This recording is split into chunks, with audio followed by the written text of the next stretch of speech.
Is it time to reveal everything now? Yes, that's right. What are you talking about? Is that the secret we were talking about before leaving? Exactly. Don't you think you are just extra baggage in our lives? That's why we decided to sort out the unnecessary baggage. What? I don't really understand. Wait a minute. Take care then. Overcome the obstacles and live well. After throwing the bag out of the car window, my parents' car drove away. I was born with a disability and use a wheelchair. Unable to do anything, all I could do was wait for my grandmother, whom I was supposed to meet here. 2 hours passed, and as it got dark around me, I trembled with fear. About 30 minutes later, a car appeared. Myra, are you alone? I haven't heard anything from Michelle. What happened? Grandma. Seeing my grandmother get out of the car, I felt relieved and tears flowed. Seeing me suddenly cry, my grandmother was a bit shaken, but carefully helped me into the car and decided to go to my grandparents' house. In the car, I explained the situation to my grandmother as much as I could. What a thing to say. Why would they say such a thing? They said I'm just extra baggage in life, that it's time to sort out unnecessary baggage. That can't be true. When we arrived at my grandparents' house, I explained the situation to my grandfather as well. Of course, my grandfather was furious. My grandmother was also angry. However, as soon as I mentioned a specific topic, their anger subsided, and their expressions quickly returned to normal. My grandparents looked at each other and began whispering quietly. Myra is not a nuisance at all. Don't worry, you're safe. I wonder where the real nuisance is. Will you help us reveal the truth to them? Seeing my grandmother's confident smile, I felt reassured.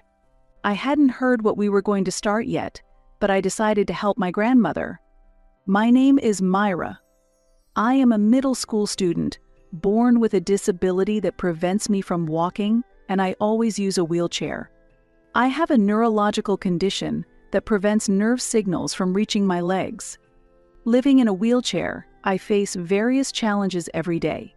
A mere 4-inch step that my friends easily step over is a major obstacle for me. That's why I tend to avoid going out. It's not because I have unpleasant experiences outside, but simply because my home is too comfortable. How is it? Easier to handle than the previous doors, right? Yes, thank you. Now nearly all the doors in the house are sliding doors. Opening and closing doors can be a struggle when using a wheelchair. By the way, the handrails in the bathroom are quite old too. We might need to replace them soon. Pleased with the newly installed door, I played by sliding it back and forth. Next to me, my father was organizing tools scattered on the floor. He is a builder and has been making our home more accessible. He has installed sliding doors, made flat floor surfaces, and installed electric switches that are easy to operate from a wheelchair. As a result, the house has become so comfortable that it makes me reluctant to go out. If there's anything you're concerned about, don't hesitate to tell me. My father always encourages, but he has his own work, and it's hard to ask too much of him. Therefore, I have never specifically asked him to do something for me. Because I don't say anything, my father often proceeds with home improvements on his own. And every time he finishes, he tells me to speak up if there's any inconvenience, making me feel his kindness each time. However, no matter how much he scolds, I never ask my father for improvements. Part of the reason is that I don't want to trouble him, and also because my mother says, "The financial difficulties are because you need a wheelchair and I can't work. So don't insist on getting what you want." My mother often repeats, "We are poor." I first became aware of this when I was in first grade in elementary school, struck by the firm way my mother spoke. Though my father works on building projects, I also understand that doors aren't free. Moreover, the renovations he does at home don't bring in any income. I first realized this reality in the upper grades of elementary school, and I began to refrain from asking my father for renovations. Despite this, The renovations my father pushed forward have made our home a very comfortable space for me. My mother candidly speaking to me about our state of poverty is also perhaps part of her way of ensuring that I grow up without relying on others. I believed that I was loved by my parents, but I realized that this belief was because I was still young and didn't understand anything. From around the upper grades of elementary school, I began to understand my parents' intentions a little at a time. I thought I was loved, but it seems that might not really be the case. I'll load this baggage here, so please handle that one. Tick. This is always heavy and troublesome. I'm sorry. After shopping at the mall, my mother packed the purchases into the trunk, while my father helped me into the car. To my parents, I was just another piece of baggage, like groceries or daily necessities. Sitting in the car, I disliked looking at my legs and turned my gaze outside. I didn't want to be treated as baggage, but I couldn't argue because I kept causing trouble. At home, I'm treated as a nuisance by my parents. Why are you in the hallway?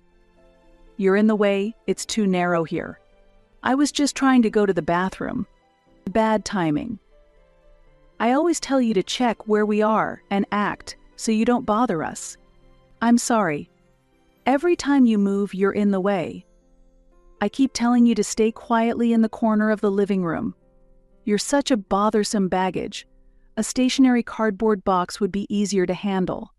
Despite wanting to go to the bathroom, I was cornered into the living room by my mother. Having to wait to go to the bathroom to avoid being called troublesome baggage again, I decided to distract myself by focusing on a TV show I wasn't even interested in. Understanding everything isn't always a good thing. As I reached the upper grades of elementary school, I began to see my parents' true feelings. At that age, their cold words were too much for me to bear. Every time I was treated like baggage by my parents, it hurt. But as a grade schooler, I couldn't live without the help of my parents. Gradually, I started to gauge my parents' moods and tried to be as little of a nuisance as possible. Are you not going anywhere again today? Yeah, I'll just watch TV at home. That's a relief. I watched my parents leave for shopping from the doorway. They usually return around the time the evening drama ends.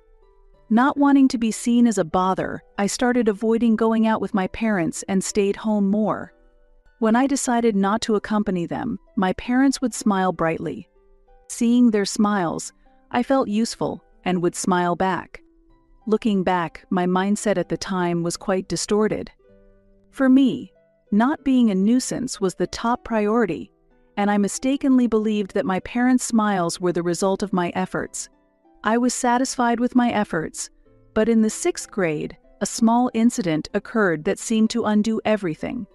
Do you use a wheelchair at home too, Myra? Yeah, I do. But you know, my dad has made the house comfortable for a wheelchair, so I don't need help from everyone like at school. I'm totally fine staying home alone. As the grades progressed, my class changed in elementary school. Some kids weren't interested in my wheelchair, but during breaks, more people started to gather around. This became a new routine after the class change, and I was already accustomed to it. At this time, it seems I said something inappropriate to a friend. My friend relayed to a teacher how I was managing being home alone, which resulted in a call from the teacher to our home. If a 6th grader can't handle staying home alone, why should the school interfere? Exactly. Why did you talk about staying alone? It's caused trouble. I'm sorry. It seems my parents were warned by a teacher that it's dangerous for a grade school child to be left alone at home late at night. As a result, I was no longer allowed to stay home alone, becoming a burden to my parents once again. However, as an alternative to me staying home alone, my mother gave me a new directive. Go to an after-school day service program. What's that? My mother showed me a brochure for the facility. The brochure featured photos of children my age intensely engaged in studying or crafting something. The after-school day service seemed to be a facility that provides essential life skills and opportunities for social interaction. Simply put, it's like a version of a childcare program or a day service for seniors, but tailored for individuals with disabilities. Honestly, it's expensive and it's a burden to send you there. But as long as you use a wheelchair, your father and I can't support you forever. That's why I want you to make friends there, engage with others, and receive training so you can live independently in society. If I had been in the lower grades of elementary school, I might have felt that my mother was showing love. But now, in the 6th grade, I could somewhat understand the underlying meaning of her words. She probably just didn't want to keep me at home since I was a burden. Okay, I'll go to the facility after school and on weekends. Thank you for understanding. It really helps. Children understand and think more deeply than adults often realize. I pretended not to notice the real reason behind my mother's decision and continued to act as if I was unaware. My mother didn't realize I was acting and believed her words made me happy. Seeing my mother smiling, I felt a joy that I probably shouldn't have felt. A year after I started attending the facility, my parents seemed to be in better spirits more often. With me spending less time at home, I had become less of a burden to them, making their life seemingly more comfortable. Regardless of the reason, I started to feel okay with the situation as I was treated less like a burden by my parents. However, one day, my mother unexpectedly said to me, "You don't need to go to the facility anymore." Really? You're already a middle school student, and staying home alone shouldn't be a problem. I had already been attending the facility for a year, where I made friends. I started going there reluctantly on my mother's orders, but since I was often treated as a nuisance at home, the facility had become an important place for me. I would like to continue going there if possible. Okay, I won't go to the facility anymore. But I couldn't defy my mother, so I reluctantly accepted. As I stopped going to the facility, I ended up spending more time at home. Stay in the corner of the room because you're in the way. I felt increasingly treated as a nuisance at home. I sometimes wished I could go back to the facility. I decided to subtly ask my mother if I could return. I got used to studying at the facility, and I can't concentrate at home. Isn't a place to study the same anywhere? I wonder what my friends at the facility are doing now. Why don't you contact them? You exchanged contact details, right? If not, you could call the facility and ask. From my mother's reaction, it seemed she was not considering letting me go back to the facility. Unusually, I expressed my dissatisfaction with her response. A few months later, my mother seemed to notice my sullen face and suddenly made a pleasant suggestion. "Myra, why don't you go out with your father and me today?" "Really? Where are we going?" "It's a surprise for when we get there." At that moment, I felt like this was the happiest event in all of my 13 years. A heavy bag stuffed with something was placed on my lap in the car. "What's inside this?" "Oh, no opening it yet. It's part of the fun when we arrive." "Sorry. I won't open it so you can relax." The moment I tried to open the bag, my father, who was driving, suddenly turned around and stopped me loudly. Startled by my father's loud voice, I quickly apologized. As the car started moving, I excitedly enjoyed the scenery outside the window, wondering where we were going. After about an hour of driving, I realized we were heading to my maternal grandparents' house. We only see my grandparents once a year, and it had been about 3 years since our last visit, so my excitement grew even more. The road to my grandparents' house required crossing a mountain, and there was a rest stop with a large parking area where a small store was set up along the mountain road. Feeling tired from driving, my father decided to stop at the rest area, and he guided me out of the car. While buying juice at the store, it seemed like my parents were discussing something. "Mom just got a sudden urgent matter, and it looks like we'll be quite late." "That's troublesome. I wanted to get back early." "We're going to Grandma's house, right? Are we meeting up here?" "Oh, Myra, you're back already." Don't startle me like that. When I addressed my parents, they momentarily showed a surprised expression but quickly returned to a serious face and said something shocking. "Is it time to reveal everything now?" "Yes, that's right." "What are you talking about? Is it that secret you were talking about before we left?" "Exactly." Don't you think you're just extra baggage in our lives? That's why we've decided it's time to sort out the unnecessary baggage. What? What are you saying? Wait a minute. While I was still trying to understand the situation, my parents returned to the car and drove away, leaving me behind. Wait. Incredibly, I chased after the car as it sped away, but to no avail. However, my panicked cries seemed to reach them as the car stopped a little way ahead. Relieved, I slowed down my approach, but as I got closer, my mother leaned out the window and tossed a final farewell my way. "Take care then. Overcome your challenges and live well," she said, as she threw the bag out of the window and the car drove off. Left alone in the mountains, I was too shocked to move for a while. After some time, realizing that standing still wouldn't help, I went towards the bag my mother had thrown. Picking up the bag and looking inside, I found it stuffed with clothes with an envelope placed on top. The envelope likely contained a letter, but at that moment, I didn't have the strength to read any message from my parents. Looking at a clock at the rest stop, I realized it was already evening, and dusk was about to set in.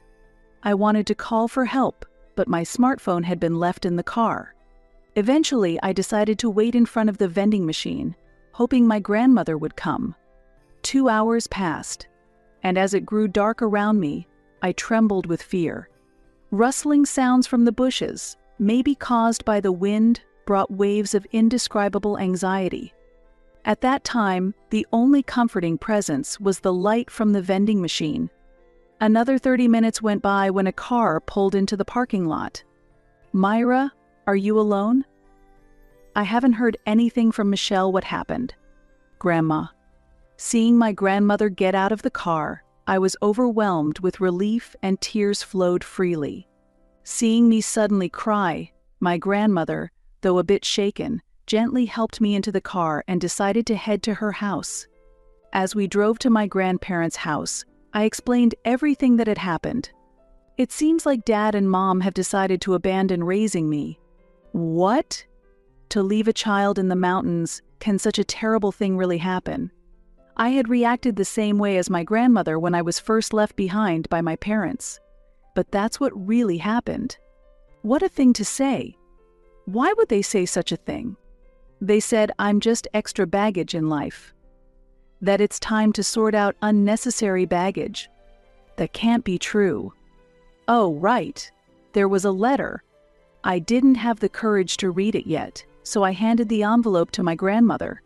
She immediately pulled the car over to the side and began to read the letter. What does it say? It's written very politely that they can't afford to raise you for financial reasons, and they're asking if we could take care of you for just a little while. The letter said Louis was on a business trip today, and Michelle had to accompany him, so they wanted us to look after you for 3 days. But it seems they actually planned to leave you here much longer. Where did you find the letter? It was in the bag. I see. They didn't want to be questioned, so they hoped you would find the letter after arriving at our place. That's why they arranged it to appear after taking care of Myra. The reason you were scolded for trying to open the bag was because that was their intention. My grandmother's speculation seemed clearly correct. Just like her daughter. She understands my mother very well.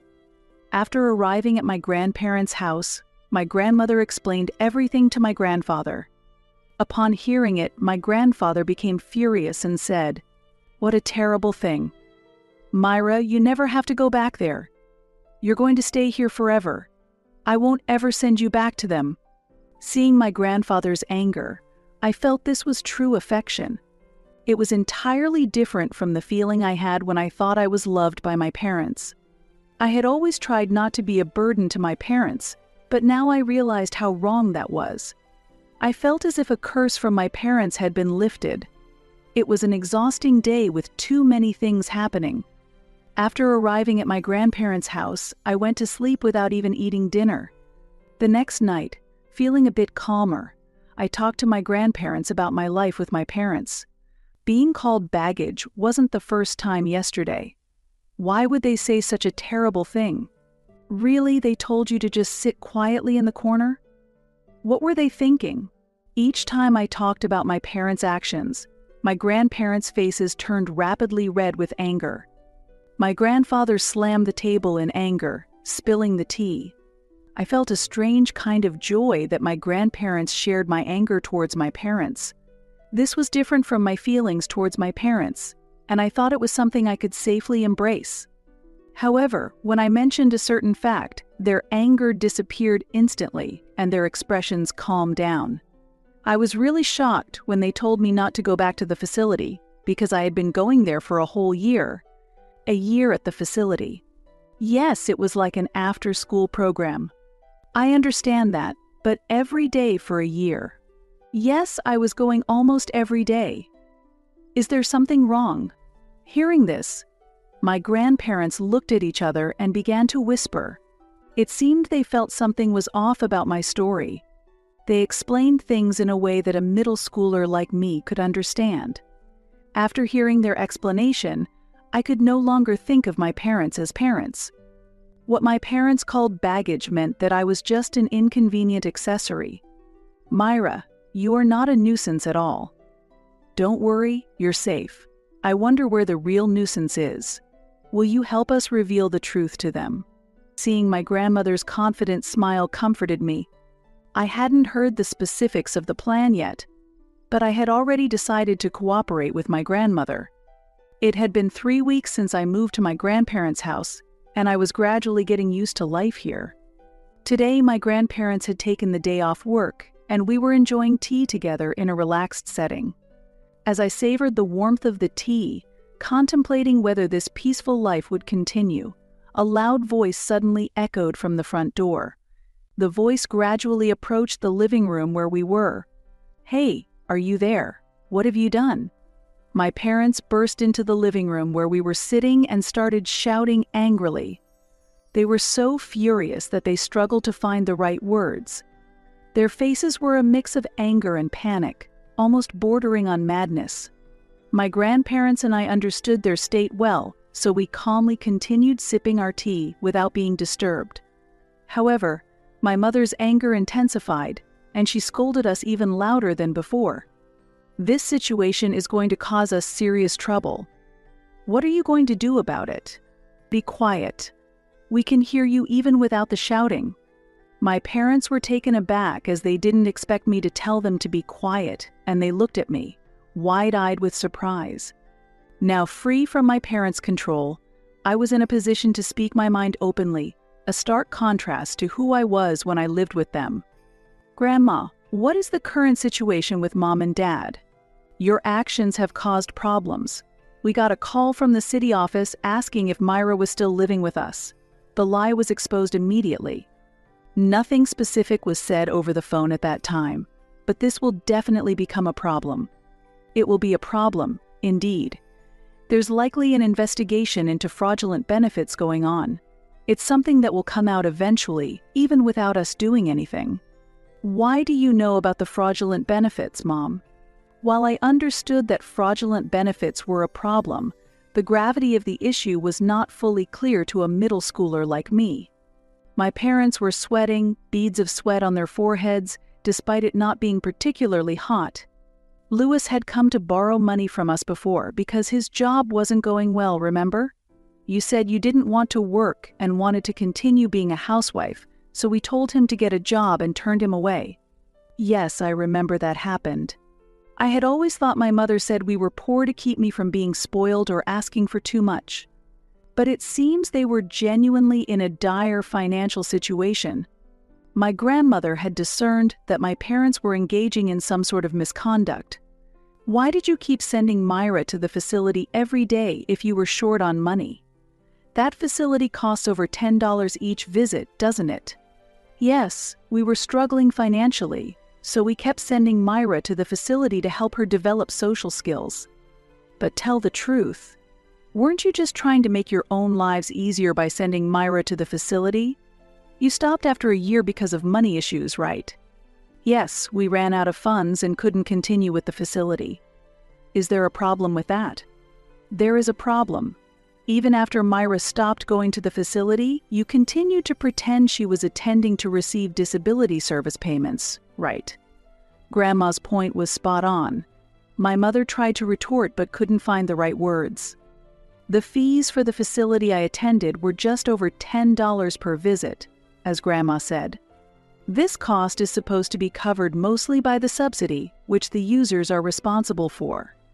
My parents had been fraudulently receiving these funds by lying about my attendance at the facility.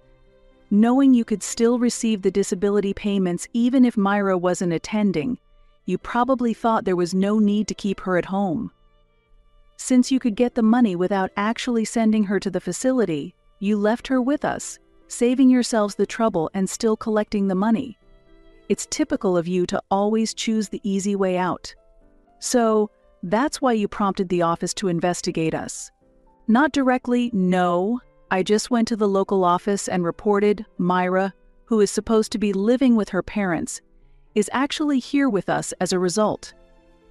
They checked whether my parents were receiving benefits they shouldn't be. That's why you got contacted. It was because our local office communicated properly with your area's office. How can you read my thoughts so easily? How long do you think I've been a mother? A real mother can read her child's thoughts. It's no wonder you're puzzled you haven't been acting like a true mother, so you can't understand Myra's feelings. Hearing Grandma's words, I realized this was what true parenthood looked like. My mother, overwhelmed by Grandma's words, collapsed on the spot. My father was still standing, but now Grandpa confronted him. "You both are dressed quite fancy today?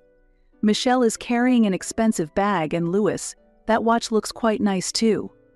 Did you buy those with the money from the fraudulent benefits?"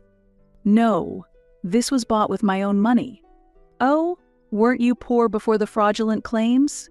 If you had money for expensive clothes, you could afford them. Surely you weren't using Myra's disability and child support allowances as your spending money." "Actually, I bought this watch recently, and the clothes were a stretch to afford." The feeble excuses were clear even to me, a middle schooler. Grandpa looked at me and grinned, deciding to let me deliver the final blow. "Dad, you have several pieces of clothing with the same logo, don't you? And not just clothes, you also have many expensive sneakers. And Mom, your closet is full of clothes, right?" Unable to respond, Dad eventually collapsed, just like Mom had. I had thought Mom said we were poor as part of my upbringing, but in reality they were indulging in luxuries contrary to their words. My parents had frequently splurged on things they wanted. I remember throwing a tantrum as a child because I couldn't get a toy I wanted. That incident prompted my mother to start saying we were poor. So, I never doubted that it was a form of education meant to curb my selfishness and dependency. However, in reality, my parents were merely using the benefits they received because of my existence for themselves. In a way, my presence was what sustained our household. The real burden was my parents themselves. It was all our fault. "Myra, I'm so sorry. From now on, I'll truly act like a mother, so let's go home together." My mother apologized to me with tears in her eyes, seemingly having a change of heart. If it were the old me, I might have been deceived and believed her words. "So, you think if we go to the office together and testify that we're living together without any problems, the investigation might be halted, and we might be saved by that last hope? How do you have such solid knowledge as a middle schooler? I thought you would just obey as usual." Actually, I hadn't thought deeply on my own. It was thanks to Grandma's warning. Be aware that your parents might try to take you back under some pretext, especially if they ask you to accompany them to the office. There might be a scheme behind it. I've already told the office everything necessary, so I don't see any reason to go with you anymore. Even if I'm asked, I will stick to the facts and not change my story. Help us out. If you come along, maybe there's a way we can be saved. Are you really going to abandon your parents? You're heartless. Enough already. Are you asking Myra to help with your fraudulent claims? After leaving Myra in the mountains, you only seek help when you're in trouble. Isn't that too audacious? My grandparents were furious at my parents and tried to drive them out of the house. However, my parents were young and not easily moved by my elderly grandparents alone. Being in a wheelchair, I couldn't physically assist my grandparents, so I just supported them with a cold stare. Noticing my gaze, my parents suddenly calmed down and left my grandparents' home. After my parents had gone, my grandparents and I enjoyed a newly brewed cup of tea and resumed our peaceful weekend. Ultimately, my parents were arrested for fraudulently receiving benefits. Further investigation also revealed they had been misusing grants. My father had been renovating our home to make it more accessible for me, and most of these costs were supposed to be covered by grants, up to 2/3. It was discovered that he had inflated the actual costs in the construction projects through his construction business and used the extra grant money for personal expenses.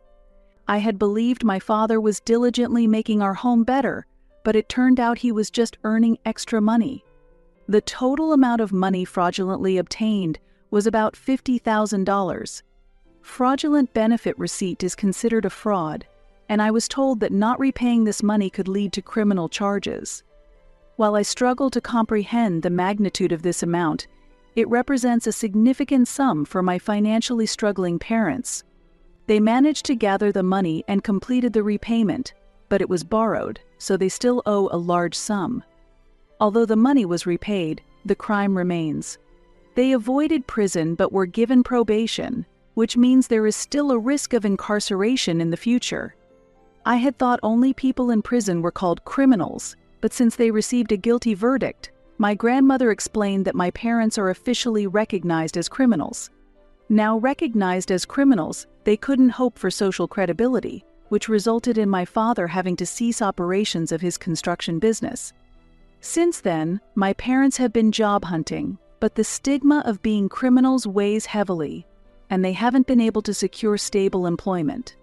They are currently making ends meet through day labor, while striving to repay their debt. I have officially become a family with my grandparents and have started living with them. It seems that care has been taken to ensure that the benefits and grants I receive do not end up in my parents' hands.